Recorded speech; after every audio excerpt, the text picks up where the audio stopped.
Baik, sebelum kita presentasikan inovasi pagi, Mas Surya, jalan gue. diam.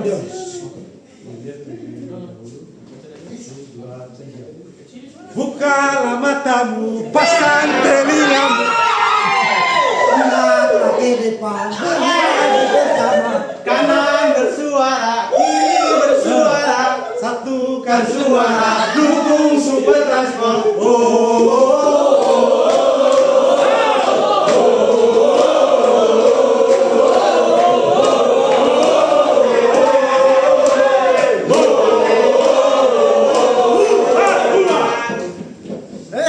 Super Transport, keselamatan Anda bersama. Saya benar. Safety.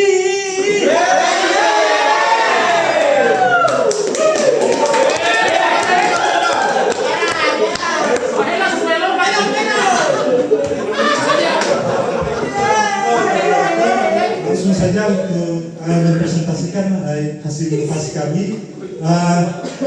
Perkenalkan fasilitator. Saya Surabaya sebagai fasilitator dan menjabat sebagai driver.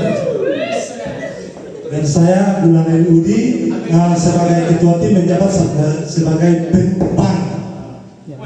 Dan saya Zulkifli Hajaran sebagai anggota, sebagai motor speed ondelo. Ya, jadi judulnya adalah optimalisasi keselamatan melalui program keselamatan transportasi untuk meningkatkan keamanan dan kesiapan kerja karyawan selama 2 bulan di UBB Maluku Utara. Lanjut, ini perkenalkan latar belakang untuk perusahaan kami berada di Halmahera. Jadi ini berada dan tempatnya di Halmahera Timur dan shiftnya merupakan di Said Pakar yang bergerak di komunitas nikel ore.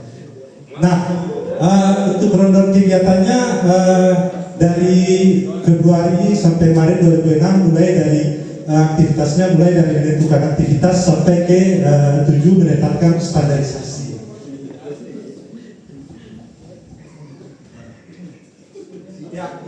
Jadi untuk kegiatan kita, kenapa kita mengambil tema ini, nanti untuk latar belakang dan strategi masalahnya kita jelaskan melalui video ini. Operasional PT Antam TBS UPN Maluku Utara khususnya di daerah timur memerlukan transportasi yang jauh dan memerlukan effort yang tinggi untuk menempuh perjalanan. Mobilisasi menjadi sangat penting mengingat jarak lokasi antara Uri dengan Ternate dipisahkan oleh dalam prosesnya kita tidak bisa terlepas dari beberapa masalah yang terjadi di laut. Yang pertama dari human error, kemudian ada overhauling stabilitas, lalu faktor cuaca dan tinggi gelombang laut sangat tinggi, pernah terjadi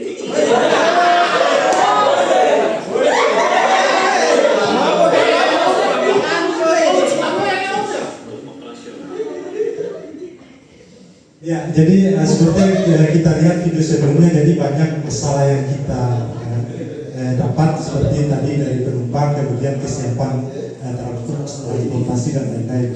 Jadi untuk seperti kita lihat untuk data kecelakaan transportasi laut di Maluku Utara itu terjadi ada 54 kali ya. Terus untuk human error-nya lanjut. Nah, ini alur kegiatan proses Pak. Jadi yang pertama kita ada pemanggilan dari GE driver datang melakukan penjemputan. Jadi penumpangnya seperti kita lihat banyak yang mungkin anggap seperti biasa ya, hanya selfie, yang penting nyampe. Padahal kalau kita lihat tidak menggunakan safety belt dan lain-lain. Kemudian setelah dari Buli ke Sofivi, kita ada pakai alur untuk transportasi laut. Lanjut. Ya, jadi analisa SMART dari sasaran tinjau, kajian SMART dari spesifik, menghilangkan hukuman error dalam pengoperasian transportasi darat dan laut. Masalahnya menghilangkan masalah delay dan keterlambatan waktu perjalanan karyawan Antam. ACB-nya berdasarkan intervensi faktor dominan atau human error. Reasonable-nya selaras dengan sasaran safety, zero accident dalam proses bisnis UBP di Maluku Utara. Tim base-nya April 2026. Jadi kita bisa lihat dari latar belakang kemudian sampai analisa kota, kita bisa melihat bahwa dengan adanya human error ini merupakan faktor paling tinggi. Nanti kita saksikan setelah ini video drama dari kita. Oke, Mario. Halo.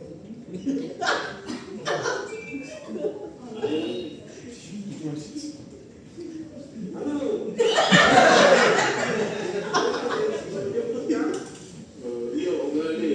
Driver siap peluncuran ke sana. Mau jemput jam berapa? Sebentar lagi saya sudah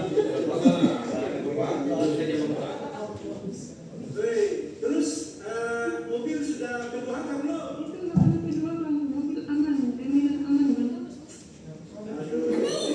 Kalian nanti sana cek sekalian.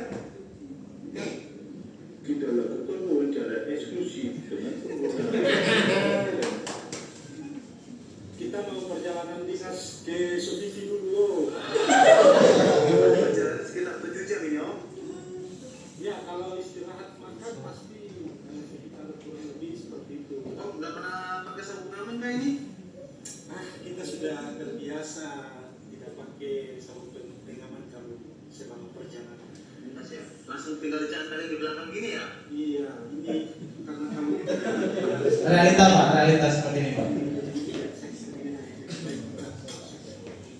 Ini langsung berangkat aja dong. Iya, kita tahunya berangkat saja. Kita percayakan sama sopir. Kita tidak pakai SOP, tidak ada IKA, langsung percayakan pada sopir. Oke? Dimarahin nggak sopirnya? Kalau sopir main HP, ya palingan jalannya pelan, tapi kadang sopir yang lain dia anggap saja biasa. Disikat saja. Jadi alur proses kegiatan dan stratifikasi masalah tersebut, kita kemudian menggunakan diagram Ishikawa untuk menentukan dominan paling penyebabnya. Jadi setelah dominan ini kita ambil, ternyata ada 3 faktor. Jadi yang pertama dari metode bahwa belum adanya IKA ataupun SOP mengenai kegiatan ini. Kemudian juga faktor manusia dari driver, dari penumpang ini tidak ada yang mengindahkan betapa pentingnya safety di sini Pak. Jadi seolah-olah kita menganggap oh transportasi aman, mobil kondisi baru, langsung gas, langsung pancal, dan kemudian kita berhasil melewati jalan-jalan tikungan. Bapak kita tahu sendiri medan dari Buli menuju ke Sofipo ini lewat jalanan terjal, kondisi berkabut, dan itu resiko-resiko yang akan kita hadapi saat perjalanan. Kemudian dari faktor environment kita tidak bisa menghindari Bapak Ibu bahwa kita berada di tepi pantai, melewati gunung yang tinggi sampai pantai lagi, dan juga perjalanan kurang lebih 7 jam yang jika kita sambil istirahat, nah ini tentu akan menimbulkan fatigue.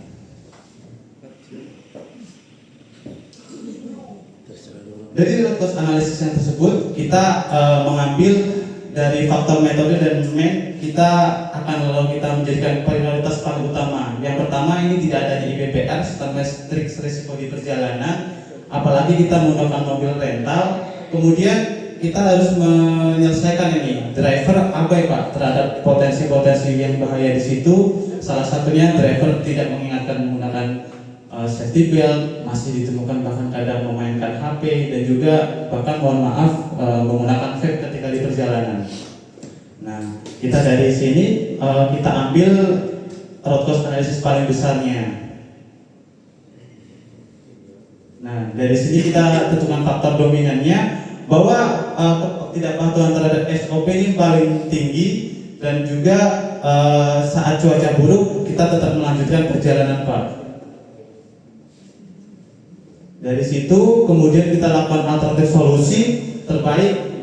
Kita solusi pertama yaitu bagaimana sih jika kalau perjalanan ini kita kurangin waktunya, kita menggunakan pesawat Wings Air dan Susi Air. Nah, akhirnya solusi ini kita tidak pilih Pak, karena yang pertama mengingat untuk ketersediaan pesawat Susi Air dan Wings Air terkadang masih terkendala dengan jadwal yang ada Pak, dan juga beberapa sering ditunda, sedangkan kita jadwal on-off-nya sudah ditentukan waktunya. Jadi mungkin kurang fleksibel sehingga solusi ini tidak kita pilih. Kemudian solusi yang kedua, kita membuat alur sistem manifest di speedboat. Tapi barangkali berbalik lagi Pak, karena speedboat yang ada di Sofivi Ternate itu bukan speedboat internal kita Pak. Jadi untuk pengontrolan misalnya kita memasang alat ini masih perlu perawatan khusus dan juga orang yang berkompeten khusus. Nah, untuk solusi yang ketiga kita pilih, kemudian kita pembuatan program kerja tahunan berkaitan dengan transportasi darat dan laut dari Buli ke Ternate. Dari alternatif solusi yang kita pilih ini, kita masih breakdown lagi Pak. Programnya mau kita kemanakan sih? Nah, kita ada solusi lagi. Programnya yang pertama tadi program manajemen keselamatan fatigue transportasi, kemudian journey management system, kemudian pelatihan defensive driving oleh kita ke driver mitra Antam. Yang terakhir pemasangan GPS. Tapi dari ketiga solusi ini kita tidak pilih Pak ya. Jadi GPS tracking perlu investasi biaya mahal. Kemudian defensive training driver karena mitra hanya sebagai mitra, kita tidak melanjutkan itu. Kemudian journey management system juga tidak kita pilih. Nah, kemudian kita menentukan solusi terbaiknya yaitu program manajemen keselamatan dan fatigue transportasi.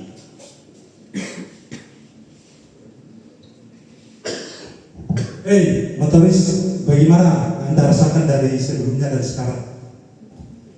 Ya, Pak Hadir. Dari sebelumnya itu kita ini kalau ketika ada informasi dari teman-teman ada penumpang ke Ternate langsung kita jalan.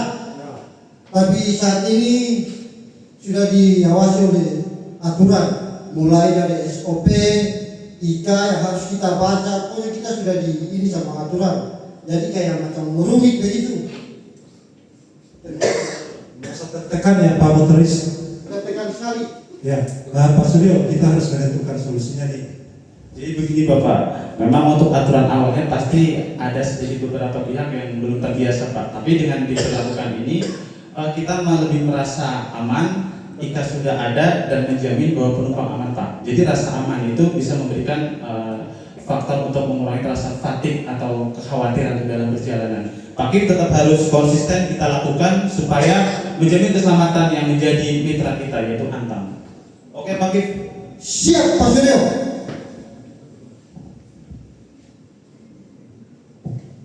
Kemudian kita melakukan rencana perbaikan yang pertama dari brainstorming.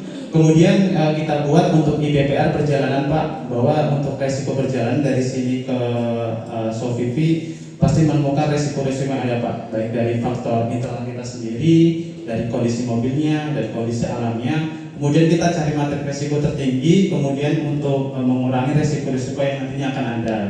Kemudian kita membuat IBPR-nya, lalu kemudian yang terakhir kita sosialisasikan.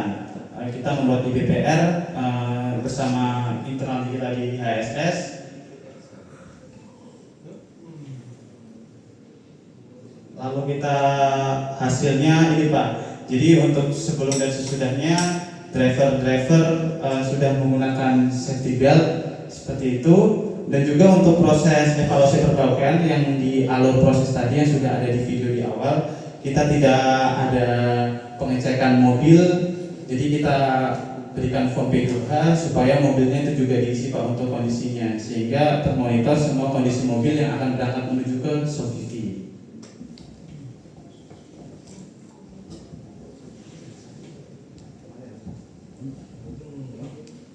Habis. Ya habis. Soalnya kalau mau lanjut saya juga tahu. Oh iya. Jadi evaluasi perbaikannya jadi dari sebelumnya dari faktor human error dari 50 berapa tadi 53 tadi setelah kita lakukan perbaikannya ya seperti yang dilihat kemudian lanjut.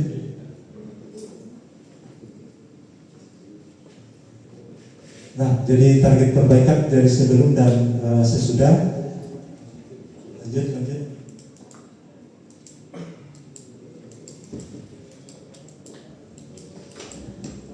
Jadi kita bisa melakukan efisiensi sebesar 115.636.000 per orang. Jadi kita bisa mengefisiensi Pak. Jadi sebelum ada perbaikan ini, fatigue itu menimbulkan rasa produktivitas yang berkurang. Nah, kita anggapnya satu hari itu 28.000 Pak per jam kita bekerja, sehingga dalam satu tahun itu 170.272. Sedangkan untuk melakukan perbaikannya itu hanya biaya 300.000 Pak. Kemudian setelah dilakukan perbaikan, produktivitas bisa meningkat sebesar 50% Pak. Jadi setelah selesai perjalanan diharapkannya kita tidak terlalu fatig, dan ini untuk meningkatkan produktivitas kita Pak.